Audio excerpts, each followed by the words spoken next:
like to thank everyone for attending the 7th annual Food Sovereignty Prize ceremony here in Des Moines, Iowa. So I know a lot of you might be here thinking, so why are we honoring these organizations here today? And why are we celebrating them here today? Well, one of the reasons is their commitment to food sovereignty. And obviously it's a food sovereignty prize, so right, that makes a lot of sense. But another important reason is their struggle to resist land grabs, racism, and climate change. As Black and Afro-Indigenous people, both these organizations are fighting against an oppressive system that is intent on disenfranchising them.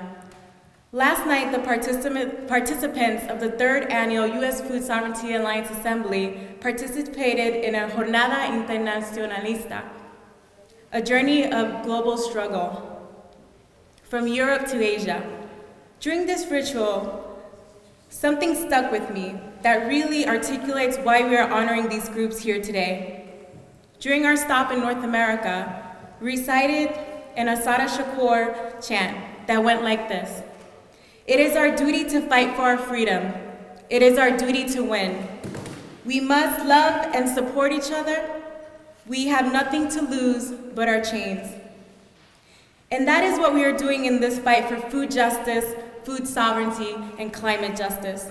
We are fighting for our freedom, and we are loving and supporting each other. We are determined to win because it's the only way we will lose our chains. If we truly believe that another world is possible, we must honor and acknowledge the groups who are most impacted by these issues, and not only stand in solidarity with them, but take leadership from them. Thank you. From Petrus Brink.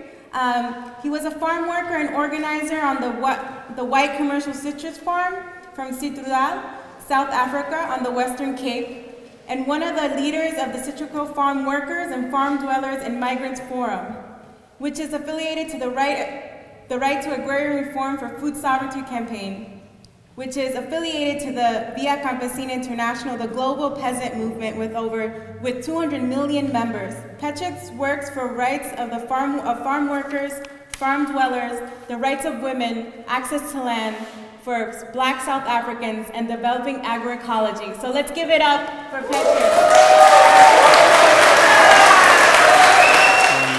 Good evening, ladies and gentlemen, friends, comrades. It is really a great honor for me as a South African citizen to be here in the US and to promote the rights of farm workers. I'm really honored tonight to be here with you to promote the rights of farm workers, farm dwellers, and migrant workers in South Africa. As you know, South Africa has gone through a devastated era of apartheid, where Black people has not been seen as humans. And we thought that when we elect the first Black president of South Africa, we thought, Mr. Nelson Mandela, then we thought that the freedom that so many comrades in South Africa, the freedom that so many people has been suffered. People like Stephen Bantu Biko, who has lost his life in the struggle for Black consciousness.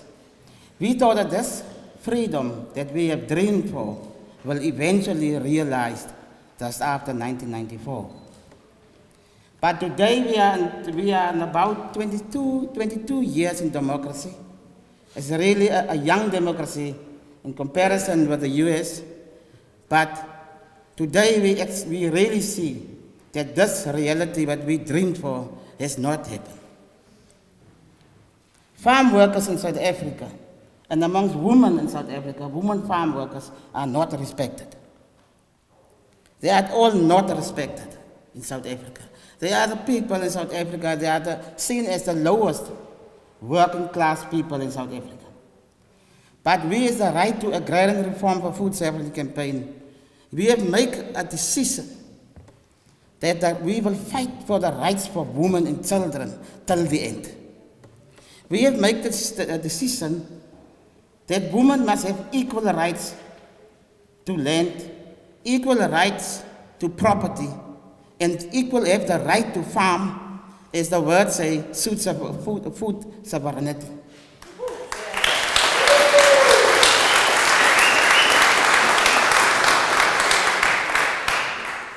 We are, as I was saying, almost 22 years into democracy.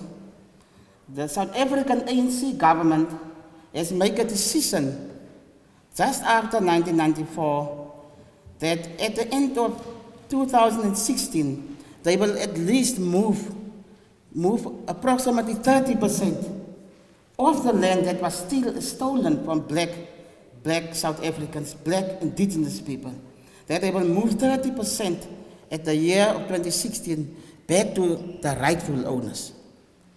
But today, as I speak, only 6% of the land that was stolen from indigenous people has been removed back to the rightful owners. So it is still a very big challenge for us in South Africa to see how are we going to take the struggle for land forward. How are we going to make sure as a movement, as people, how are we going to work with the US Food Sovereignty Alliance and other global organizations, other global movements, with the Via Campesina, to see how we are going to address this issue, the fact that we don't have land and the fact that women doesn't have access to land. We also know that changes within a democracy doesn't come easy. And we have also learned from the constitutionalized democracy that it's very difficult because our hands has been in chains after 1994. And we still have to do very, very hard work to do land and agrarian reform in South Africa.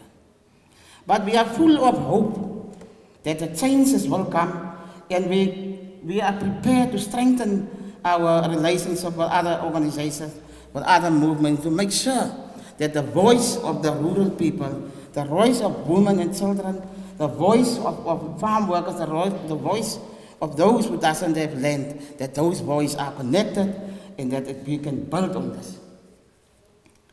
We, here in the US, when we are first invited to the US, we didn't think that there are so many small farmers in the US. But we have really been through an epic tour, that we have really seen that there is really some very hard work has been done here in the US in terms of food and sovereignty. And we have seen that the campaign, wonderful projects here in the US. And we think that this, me and my fellow partner, Nora, are going to take back many of the experiences that we have learned here, and we are going to build the campaign.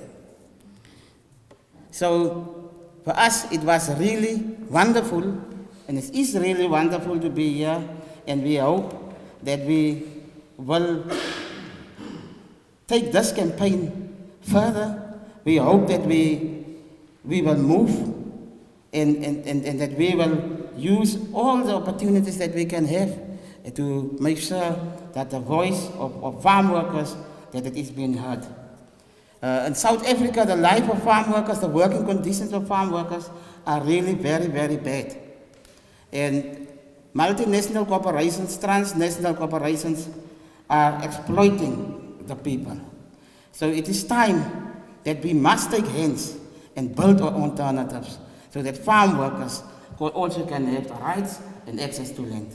Thank you very much.